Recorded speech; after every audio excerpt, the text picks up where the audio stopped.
지난주 세상을 이기는 사람이 무엇인가에 대해서 저희가 말씀을 봤습니다. 5장 첫 번째 부분을 우리가 보면서 세상을 이기는 사람이라고 하는 것은 우리가 어떤 세상의 성공을 취하고 누군가의 위에 올라가서 경쟁해서 이겨내는 것이 아니다. 세상을 이기는 사람은 곧 죄악된 세상을 사랑으로 섬기신 예수 그리스도를 본받고 담는 것이다. 그래서 믿음으로 말씀으로 또한 사랑으로 우리가 세상을 이기면서 함께 하나님 나라를 일구어 가는 사람이 곧 세상을 이기는 사람이다. 그런 교회 공동체가 되었으면 좋겠다라고 우리가 지난주에 말씀을 나눴습니다. 오늘 우리 공동체에게 주시는 5장 6절부터 8절까지의 말씀은 성령께서 예수 그리스도를 증언하신다라는 주제로 우리가 살펴볼 텐데요. 지난주 본문이었던 5절을 보게 되면 예수가 하나님 아들이신 그리스도다, 메시아로 그렇게 믿는 사람이 바로 세상을 이기는 사람인데, 그런데 그 예수를 어떻게 증명할 수 있느냐에 관련을 해서 6절부터 12절까지 크게 두 부분으로 나눠서 증거를 하고 있습니다, 요한이. 그래서 오늘은 첫 번째 부분인 6절부터 8절까지 보려고 해요. 성령이 예수를 증언한다라는 내용으로 오늘 좀 말씀 나누려고 합니다. 우리 6절 볼게요. 6절에 보면은 예수는 물과 피로 오신 분이다 하면서 물로서만이 아닌 피로도 오신 분이다, 피로 오신 분이다 하면서 피로 오신 분이라는 것을 강조하는 것 같아요. 예수 그리스도는 물과 피로 오신 분인데 더 피를 강조하는 것 같고요. 그래서 이 물과 피로 오셨다는 말씀이 도대체 무엇인가? 제가 요한일서 강해를 쭉 하면서 가장 요한일서 중에서 가장 난해한, 가장 해석이 힘든 부분이 아닐까 저는 그렇게 생각했어요. 그래서 주님, 이 물과 피로 오셨다는 말이 도대체 무엇입니까? 너무 힘들었어요. 네, 너무 힘들었어요. 그래서 내가 한번 천국에를 갔다 와봐야 되겠다. 이 말씀을 제대로 선포하기 위해서 내가 천국을 갔다 와야 되겠다. 그래서 이제 마음 준비를 하고 있었는데 너는 아직 때가 아니다. 네, 그렇게 말씀하시는 것 같았어요. 그래서 천국에는 못 갔다 오고 그래서 계속 이제 물만 마신 거예요. 물 마시면서 도대체 물과 피로 오셨다라는 말씀이 무엇인가 계속 이번 한 주 물 먹었어요, 저는. 그래서 좀 살이 좀 빠져 보이지 않습니까, 여러분? 예, 살이 빠져 보여요. 도대체 물과 피로 오셨다라는 말씀이 무엇인가? 여러 견해들이 있어요. 그런데 모두 그럴싸하게 들리는데 저는 오늘 이 시간을 빌어서 한 4가지를 그냥 살펴보려고 합니다. 간략하게 여러분들의 개인 묵상과 성경 공부를 위해서 이 물과 피로 오셨다라는 말씀이 무엇인지를 그냥 간략하게, 브리프하게 4가지 말씀을 드리면 좋겠다는 생각을 했습니다. 첫 번째는 무엇이냐? 여러분들, 사람의 몸이 무엇으로 만들어졌죠? 사람의 몸. 우리 문과생들 빼고 이과생들은 딱 나오는 답이 뭘까요? 몇 %로 이루어졌죠, 우리 몸? 그렇죠. 물과 피로 만들어졌어요. 물과 피. 사람의 몸의 특징은 물과 피로 이루어졌다는 것인데, 그래서 예수 그리스도는 육체의 몸을 입고 오신 분이라고 말하는 것 같아요. 예. 물과 피로 이루어진 육신이라. 두 번째 견해. 여러분들, 사람이 태어날 때 무엇이 가장 먼저 터지나요? 아기가 태어날 때 뭐가 터져요? 네, 산모의 화딱지가 터지죠.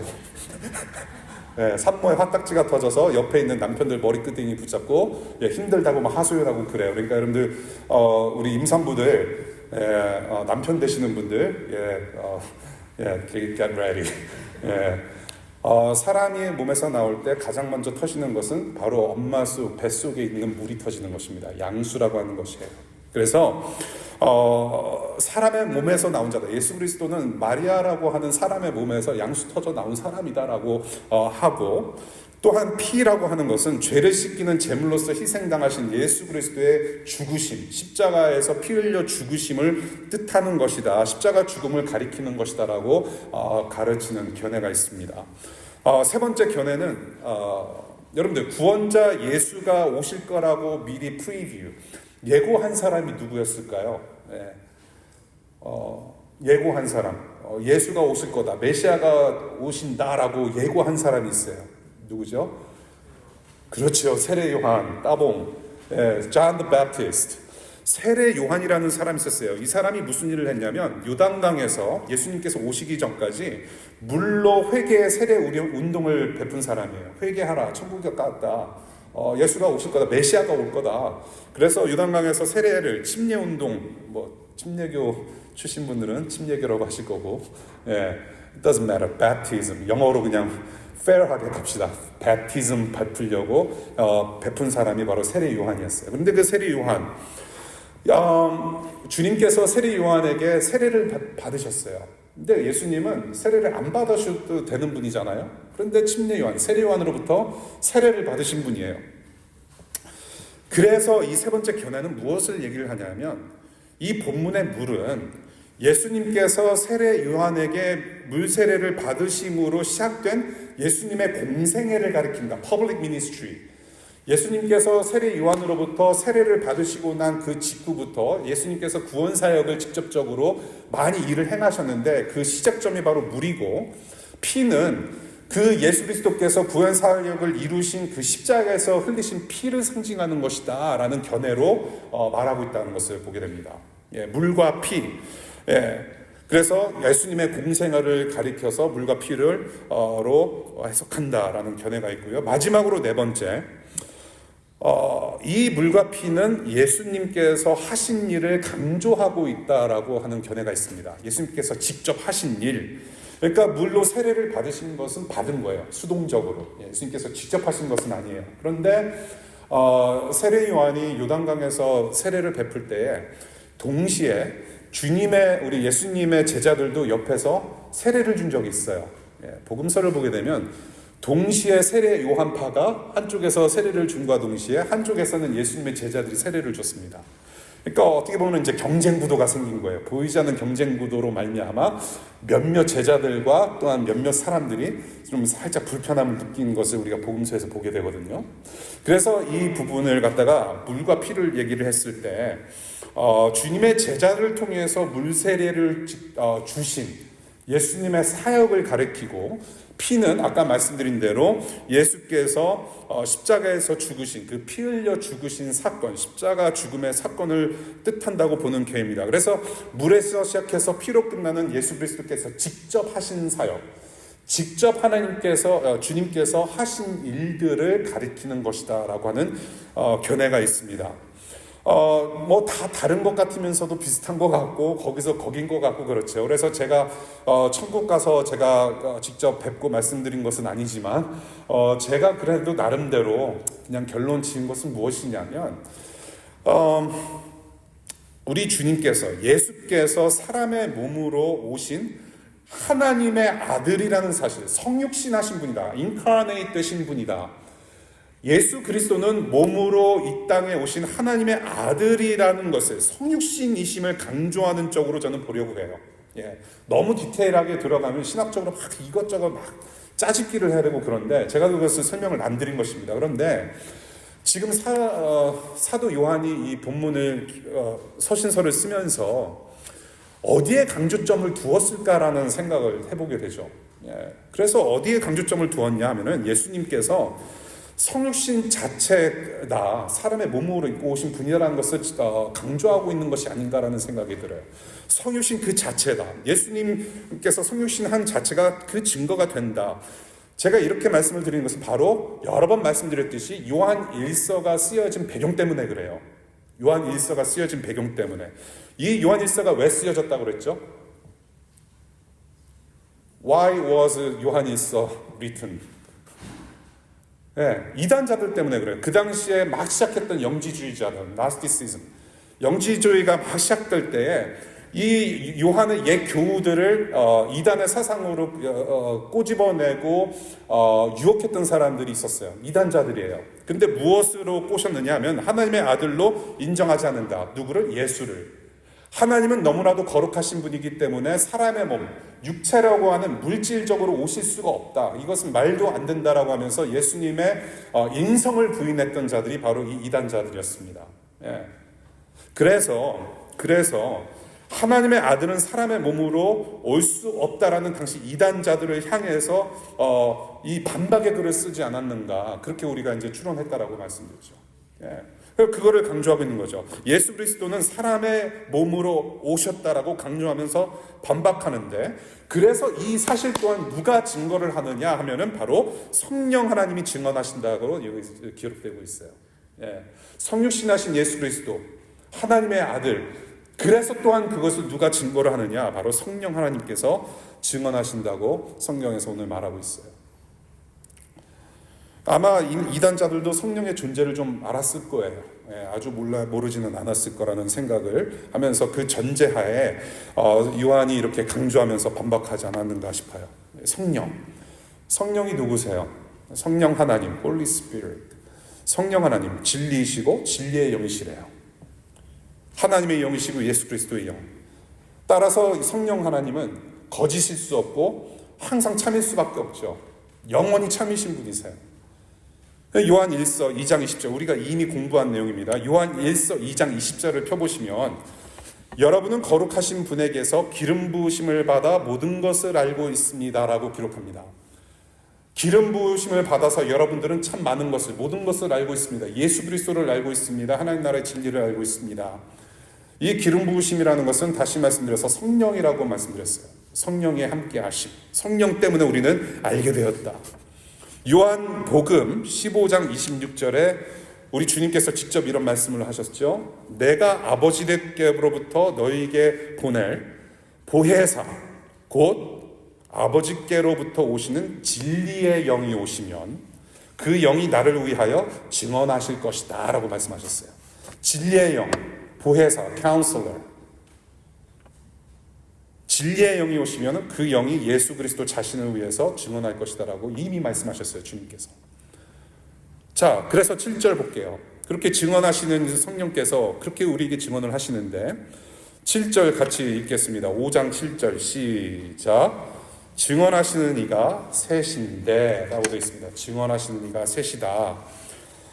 자, 증언하는 분이 셋인데, 이 말씀은, 이 7절의 말씀은 오래 전부터 두세 사람의 증언이 있어야만, 2 or 3 witnesses, 두세 사람의 증언이 있어야만 공정히 판결을 내릴 수 있다라고 하는 하나님께서 정해주신 장치로 말하고 있는 것 같아요.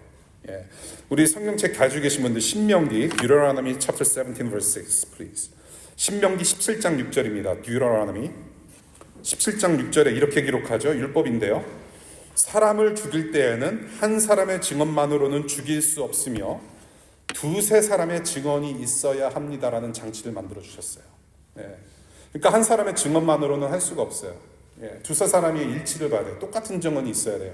예수님께서 죽으실 때도 많은 사람들이 증언을 퍼부었는데 어떻게 판결이 났습니까? 다 말이 다른 거예요. 그래서 실제적으로 세상의 재판은 그거는 있을 수 없는 일이에요. mistrial. 그런데 그럼에도 불구하고 예수님은 처형당하신 분이시죠. 두세 사람의 증언이 일치해야 된대요. 하나님께서 율법에 장치를 그렇게 걸어 놓으셨어요. 요한복음 8장 17절에 우리 주님께서 직접 이 율법의 말씀을 들어서 말씀하신 부분입니다. 너희의 율법에도 기록하기를 두 사람이 증언하면 참되다 하였다. 우리 주님께서도 인정하신 율법의 장치예요. 자, 디모데전서 5장 19절 보겠습니다. 디모데전서 5장 19절. 장로에 대한 고발은 두 사람이나 세 사람의 증인이 없이는 받아들이지 마십시오. 그러니까 결국에는 지금 디모데전서에서 말씀하시고 있는 맥락은 뭐냐면, 교회의 질서 가운데 장로에 대한 고발이 있습니다. 장로가 뭔가를 잘못했나 봐요. 교회 질서를 무너뜨리는 어떤 그런 사건이 있었나 봅니다. 그런 일들이 빈번했나 봐요. 그래서 두세 사람이 증언으로 나서야 되는데 그 증인이 없이는 받아들이지 말라는 말씀을 하세요. 증언하시는 이가 셋이다. 그래서 지금 이 요한일서를 쓰고 있는 요한이 예수를 증거함에 있어서 이 율법을 어떻게 적용하고 있느냐를 8절에서 보게 됩니다. 우리 8절 다 같이 읽을게요. 8절 다 같이 시작. 곧 성령과 물과 피입니다. 이 셋은 일치합니다. 성령과 물과 피라는 증거가 서로 일치하고 동의하고 있다라고 말해요. They all agree. 바로 한 분을 가리키고 있으니 그분은 바로 예수 그리스도다. 예수께서 물과 피로 오신 하나님의 아들이 그리스도이며 메시아가 맞다. 이 사실은 전혀 반박할 수 없는 참이고 거짓이 아니라는 것을 지금 이미 그들이 알고 있는 율법이 제정한 장치, 그리고 성령이 하시는 일을 들어서 지금 증거하고 있단 말이에요. 성령과 물과 피 같은 목소리를 내고 있다. 같은 분을 가리키고 있다. 바로 예수 그리스도다. 그렇게 증언하고 있다. 본문을 우리가 쭉 보면서 이 예수 그리스도를, 하나님의 아들이신 이 예수 그리스도를 지금 이 시간 저와 여러분들에게 증언하시는 분이 누구냐면 바로 성령 하나님이십니다.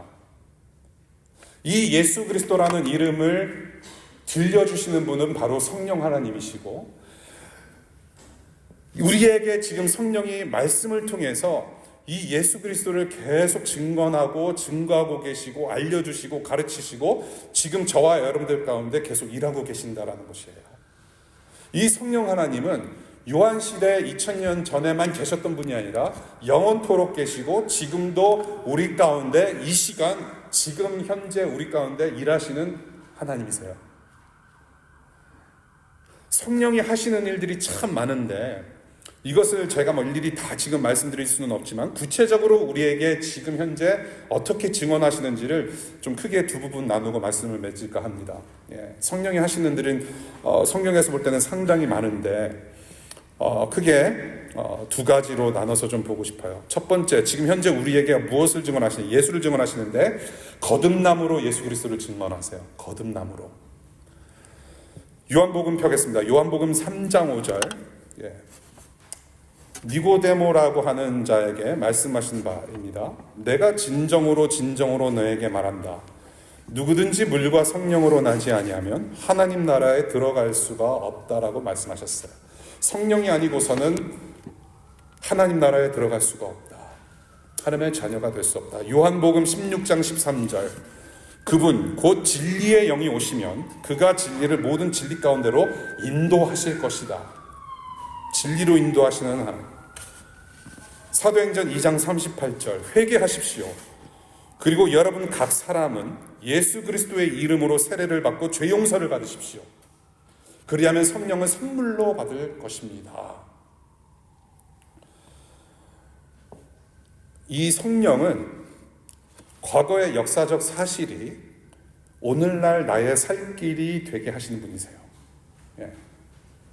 여러분들이 교과서를 가지고, 텍스트북을 가지고 여러분들이 지식을 연마하고 탐구해서 얻어낸 그 지식으로 여러분들이 또 생활을 하고 또 누구를 가르치기도 합니다. 우리에게 주신 유일한 계시가 있어요. 물론 자연 계시라고 하는 Natural General Revelation, 자연 계시도 있지만은 이 말씀이라고 하는 특별 계시, Special Revelation, 우리를 구원에 이르게 하는 성경 말씀. 이 성경 말씀이 단순히 2000년 전의 사건들을 그냥 역사적인 사실만 기록해서 우리에게 주신 말씀이 아니라는 거예요.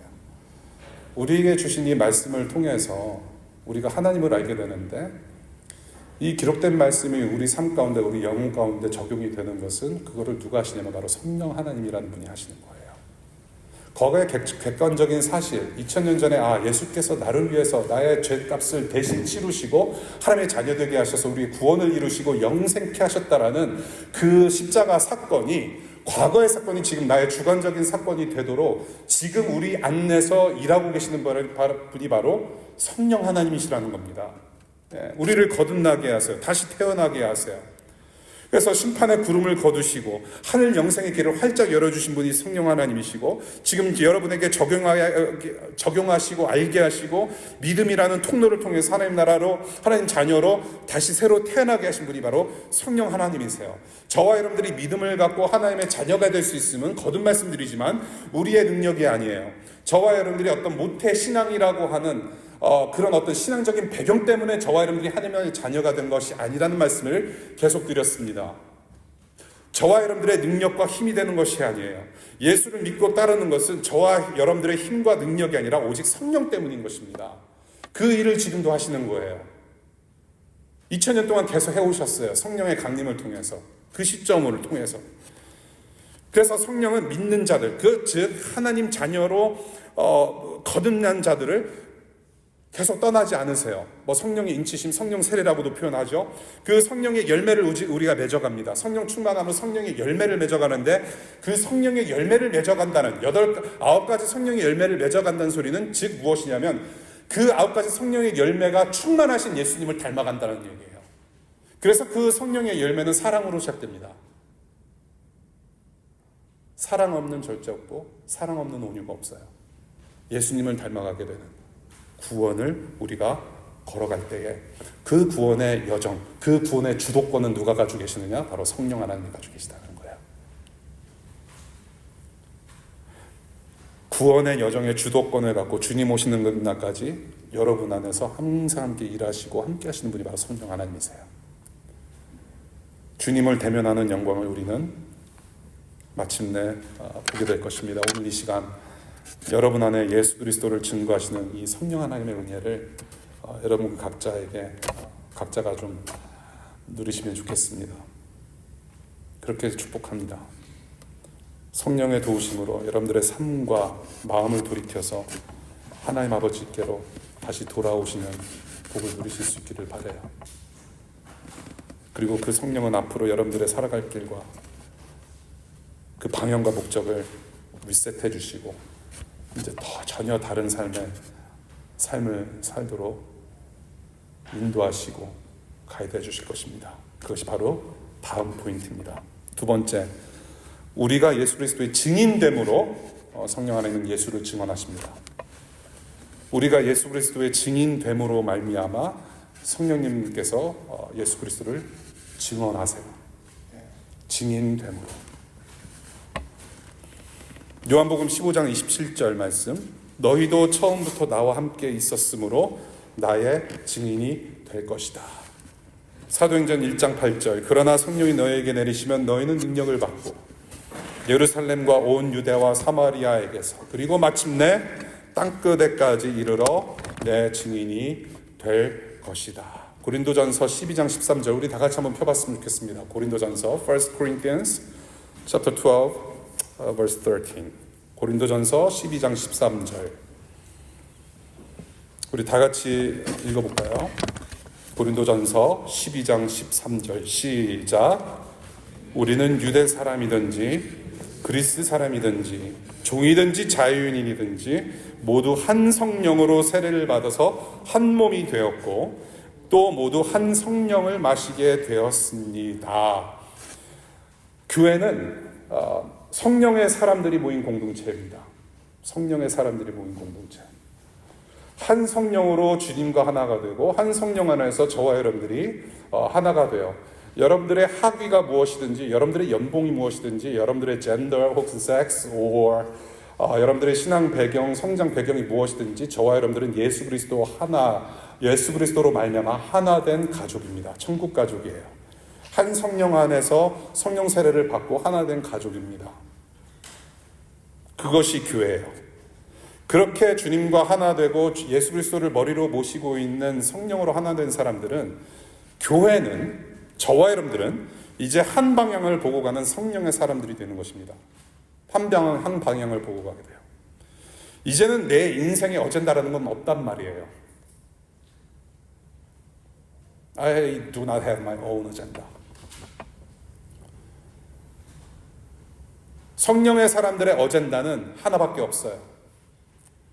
교회의 어젠다는 하나밖에 없습니다. 이 세상이 흩어진 성령의 사람들로 뭉쳐진 교회는 한 가지 비전밖에 없습니다.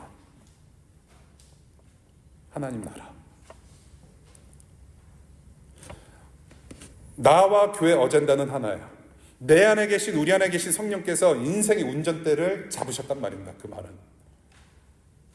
내 인생은 내가 개척하는 것이 아니라 성령께서 사시는 사람들의 인생은 성령께서 책임져 주시고 하나님 나라를 향해서 갈 수밖에 없는 자들로 이끄신단 말이에요. 예. 예수를 증언하는 성령이 저와 여러분들에게 계시면 저와 여러분들은 전혀 다른 스타일의 인생을 살 수밖에 없어요. 네. 우리의 언젠다가 없기 때문에. 예수께서 주인이신 삶, 하나님께서 아버지 되신 삶, 창조주 하나님의 자녀된 삶은 각자의 어젠다가 없단 말이에요. 성령이 우리 안에 계시면 우리는 전혀 다른 스타일의 삶을 살 수밖에 없어요. 그 인생길. 다시 말씀드립니다. 그 말은 무엇이냐면 사람의 머리로는 이해할 수 없는 일들이 이미 우리 가운데 벌어지고 있다는 말이에요. 그 말은.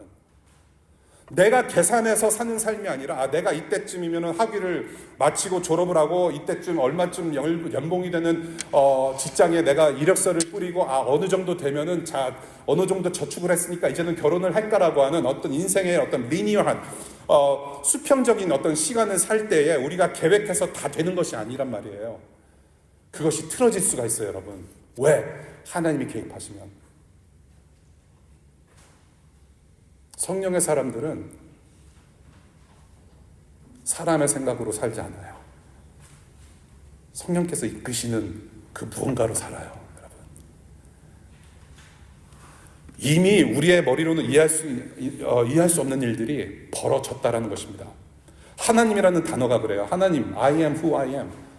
하나님께서 모세에게 I am who I am. 하나님을 가리켜서 그렇게 말하라고 하셨어요. 그것이 하나님의 이름이 됐죠. 야훼, 여호와. 하나님 창조주 하나님께서 I am who I am이라고 밝히신 것은 이미 인간들 사이에서 이미 사건이 시작됐다라는 얘기예요. 뭔가가 시작되었다. 창조주 하나님께서 I am who I am이라고 말씀하신 것은 이미 엄청난 일들이 벌어지고 있다라는 얘기입니다. 성령 하나님이 그런 분이시죠. 우리 가운데 계시면 우리가 상상치도 못하고 우리의 바운드리를 넘어서 일하시는 분이란 말이에요. 그래서 여러분들은 예수 그리스도를 믿는 믿음으로 새로운 삶이 사라지게 된다면, 하나님의 자녀가 되면은 여러분들이 가지고 있는 그 무엇 이상이 된다란 말입니다. 예. 자꾸 설교가 길어지면 안 돼요, 오늘은. 예.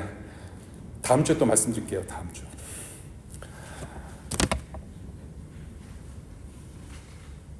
다시 태어난 사람들은 예수님으로 말미암아 다시 태어난 사람들은 증인일 수밖에 없어요. 예수라는 생명이 심겨진 사람한테는 삶의 목표는 하나밖에 없습니다. 교회가 그래야 돼요. 예수 그리스도가 하나님의 형상으로 만드신 인간들과 또한 만드신 피조물들을 사랑하셔서 창조 목적을 회복하시고 새롭게 하시는 그리스도이시다. 예수가 그 구원자이시다라고 드러내고자 하는 목표가 분명한 삶을 살 수밖에 없어요. 이것이 바로 저와 여러분들을 향한 창조주 하나님의 부르심입니다. 이것이 교회여야 돼요. 각자에게 부르심이 있죠. 하나님 나라라는 비전 안에서 우리 각자가 할 수 있는 부르심이 있어요. 지역사회를 향한 공동체의 부르심이 있어요. 왜 그런 부르심을 받았는지 이성과 지성으로는 전혀 이해할 수가 없어요. 저도 비싼 땅에서 왜 이러고 있는지 저도 이해가 안 돼요.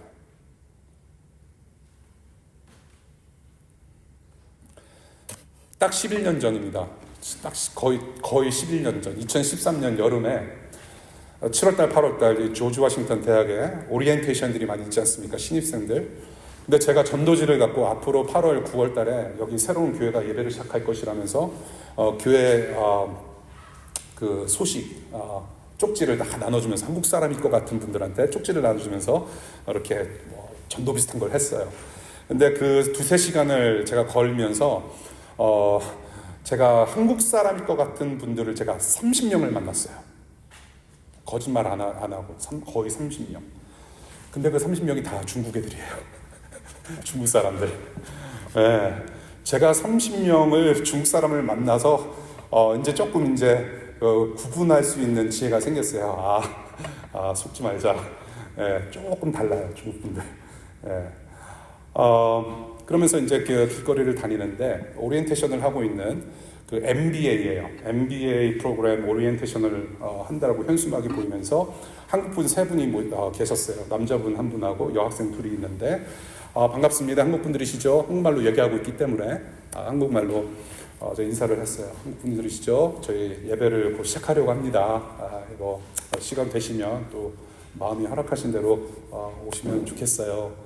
그런데 그 종이 쪽지를 받으신 어떤 여자분 한 분이 그런 말씀을 하세요. 비싼 동네에서 하시네요. 예, 그러는 거예요. 예, 알죠. 뻐기 바람. 마치 서울의 뭐 청담동 같고 압구정동 같은 동네 금싸라기 땅 아닙니까? 비싸요. 비싸요. 근데 저는 그 얘기를 듣고 그러고서 왔는데 저는 그 시점으로부터 10년 동안 고민을 했어요. 그분이 과연 하신 말씀이 어떤 의미일까? 자, 여러분들, 이 한국말은요, 억양도 굉장히 중요하지 않습니까? 억양. 비싼 동네에서 하시네요 라고 하면은, 비싼 동네에서 하시네요 라고 하면은 위로의 말씀으로 들리는 거예요. 그것이 정말 비싼 데서 고생하시겠어요, 아유 얼마나 힘드실까요, 하시겠어요 라고 하면 되는데, 그분은 분명히 말꼬리가 올라갔어요. 비싼 데서 하시네요, 뭐를 뜻할까요? 평소 그분이 경험하셨던 기독교, 부자된, 이 세상에서 부자된 기독교를 경험하시고 너도 돈 벌러 왔구나, 저는 그런 식으로 해석을 합니다. 저는 얼마나 안 좋은 그런 모습을 봤으면 비싼 동네에서 교회 개척해서 so what? Yeah. 저도 왜 그런지 몰라요. 제가 질문 하나 할게요. 저 누구를 꼽을까요? 저와 눈빛이 가장 이렇게 강렬하게 부딪히는 분들께 한번 여쭤볼게요. 자기를 막 뽑아달라고 하시는 분들이 계세요. 미연 씨. 전공이 무엇이죠? 경제학이시죠? 왜 경제학을 하셨어요? 그냥 생각나는 대로. 예수님 믿기 전과 후가 다른데, 믿기 전에는 취직이 잘 된다는 취직 100%. 취직 100%. 그럼 취직이 100% 되는 거를 어떻게 결정하셨어요? 선배들의 지원과 친척들 데이트. 근데 왜 하필이면 경제학일까요? 다른 것도 해도 되잖아요. 경영학도 돈 많이 버는 사람도 있어요. 제가 할 수 있는 선택의 옵션 중에 가장 많은 수익률을 낼 수 있는 그거 확실해요? 진짜 리서치 해보신 거예요? I don't understand. 이해가 안 돼요, 저는. 그런데 미연 씨는 그 부르심이 있었던 거예요. 내가 분명히 좋아했고 리서치를 충분히 했고 선배들의 말도 들었고 상황을 보니 이렇게 하면 되겠다. 전공을 정한 거예요. 그래서 공부를 했어요. 지금까지 잘 오셨어요. 사람의 부르심, 나는 이거를 선택해서 전공을 했고 딱 보아하니 저쪽 지역에 뭔가 필요가 있고 뭔가 부족함이 보이는데 그것을 정하는 내 마음도 내가 이해를 못하는 거예요. 왜 태국이라는 나라까지 가서 선교 사역을 해야만 하는지, 분명히 가시적인 어떤 데이터가 있고 데이터가 있고 분명히 뭐 불교를 섬기는 나라고 뭔가 눈에 보이기는 한데 내가 왜 그런 마음을 가졌는지 아무도 이해를 못하는 거예요. 내가 내 마음도 이해를 못하는 거예요. 내가 왜 저렇게 됐는지. 저희 아버지는 코리안 워, 한국전쟁 끝나고 1955년에 충청북도 청주라는 데서 주인 없는 무덤을 갈아서 교회를 세우신 분이에요. 그 당시 미국인 선교사들 급식소를 하시는데 하도 먹을 게 없는 동네가 있어 나가지고 미국 선교사들하고 같이 협력해서 만드신 교회예요. 개척교회 세우셨어요, 우리 아버님이. 정말 그 당시 사진을 제가 봤는데 아무것도 없었어요. 그리고 30년 동안 개척교회를 운영하시면서 박봉으로 생활하셨어요. 가난한 동네들 가셔서 개척교회가 무슨 돈이 있겠어요. 저는 그 가운데서 살았어요. 그래서 저는 목사 되는 거 싫었어요. 개척 꿈도 못 꿨어요. 저도 돈 벌려고 쭉 보다가 정치학을 공부했거든요. 정말 저는 잘못된 선택을 한 것 같아요.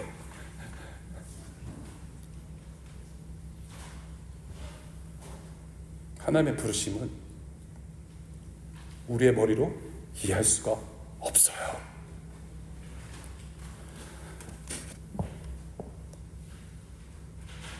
하나님 나라 선교의 영, 성령은 또 다른 말로 선교의 영이라고도 표현을 해요. 성령께서 하시는 일이에요. 각자의 영혼과 삶 가운데서 성령께서 지금도 일하고 계세요. 그래서 저와 할 수 있는 일이 뭐냐면 없어요. 단순한 순종이라고만 말씀드리고 싶어요. 단순한 순종. 위클리프 선교회 홍은선 선교사님이라는 분이 계세요. 그분들도 1.5세로서 LA 쪽에서 캘리포니아에서 그냥 잘 사신 분들이세요. 부부가. 예, 남부럽지 않은 삶을 사셨어요. 근데 갑자기 부르심을 받았어요. 짐 싸가지고 아무도 없는 리모트 플레이스 가서 복음을 전해야 되는구나. 그래서 파송을 받으시면서 뭐라고 간증하시냐면 이것은 단순한 순종이라고 말씀하세요. 단순한 순종이다. 아마 아브라함도 이삭을 죽이러 갈 때, 모리아 산으로 갈 때 그 마음이 아니었을까 싶어요. 나의 계산은 없고 부르심 따라서 갈 수밖에 없는 성령의 선교의 영, 성령의 일, 그런 길을 가는 서로의 부르심을 응원하고 격려하고 우리는 돕고 서로 정말로 같이 동역하고자 하는 마음, 우리가 한 성령에 있다면 그것은 가능합니다. 말씀해 줄게요. 성령과 물과 피, 여러분의 성령의 주도로 예수 그리스도를 믿는 믿음이 있다면 제가 늘 말씀드리는 거 3S, 성도, 순교자, 선교사로 살아갑니다. 예수 그리스도를 믿는 믿음이 들어오면 그 즉시 여러분들의 영혼에는 세 가지 타이틀을 가지고 살게 돼요. 성도입니다. 순교자이고 선교사예요. 성령이 여러분들 통해서 하시는 일, 여러분들의 검정색 활자로 몇 자 올려진 이력서, 레저메이보다도 더 강력합니다. 성령께서 여러분들 가운데 하시는 일은 여러분들이 만들어가는 이력서보다 더 강력합니다. 검정색 몇 자로 여러분들의 삶을 좌지우지 당하지 않으셨으면 좋겠어요. 제가 지난 1년 동안 열심히 공부하면서 이 성경의 율법도 다 검은색이에요. 그리고 세상의 법도 무슨 색? 다 검은색이에요. 그래서 검은색을 보면은 자꾸 이렇게 눈에 피로가 오는 것 같아요. 글씨를 계속 읽어야 되니까. 그래서 저는 이제 그 클래스 노트를 파란색으로 적기 시작했어요. 파란색. 예. 그랬더니 조금 나아지는 것 같아요. 여러분들의 이력서, 검정색으로 쓰여진 이력서로 살아가는 것이 아니라 저와 여러분들의 영적 이력서, 예수 그리스도의 붉은 피, 빨간 피로 적셔진 그 이력서로 살아가는 여러분들 되시기를 바라요. 그 이력서로 쓰여진 생명책, 너는 내 것이고 같이 살자. 여러분들은 세상에 갇힌 새, 남의 빨래에 똥 싸고 도망가는 참새의 수준으로 사는 사람들 아닙니다. 독수리예요. 폭풍 위로 날아가서 정말로 헐벗고 굶주리고 서로 치고받고 싸우는 곳을 마음 아파하며 믿음의 눈을 들어서 그 하나님 아버지의 심정을 가지고 섬기는 사람들입니다. 성령의 사람들의 인생의 폭과 그 깊이와 너비는 하늘나라 수준이에요. 여러분들을 결코 그냥 두시지 않을 겁니다. 여러분, be ready. 지금도 진행되는 사도행전은 곧 예수행전이에요. 예수행전. 주님은 지금도 성령의 사람들을 통해서 계속 일하고 계십니다. 저는 마지막으로 드리고 싶은 말씀은 우리 교회가, 여러분들이 영적인 변비에 걸리지 않았으면 좋겠어요. You have a great potential. 성령의 공동체로서 예루살렘 안에만 머물러 있지 마시고 유대와 사마리아와 땅끝까지 우리 함께 어깨동무했으면 좋겠어요. 우리의 가정, 우리의 학교, 우리의 직장, 옆집, DC, 우리가 밟고 살아가는 이 땅의 영혼들과 어깨동무하면서 성령의 공동체로 함께 자라갈 수 있는 그 하나님 나라 꿈꾸기를 바랍니다. 우리가 그렇게 살 때 비로소 열방이, 모든 이웃들이 이 땅과 온 우주 만물 되시는 예수 그리스도께 영광을 올려드리는 영원한 찬양을 우리 함께 부르게 될 것입니다. 그 하나님 나라의 비전, 이 최종적인 성령 하나님의 목표, 예수를 증언하시는 성령 하나님의 목표, 이것이 바로 하나님의 비전이고 저 하늘의 영광이며 우리의 영광이 될 것입니다. 이 비전을 우리 성령의 공동체가 하나 돼서 차근차근 하나씩 걸어가면 좋겠어요. 기도하겠습니다.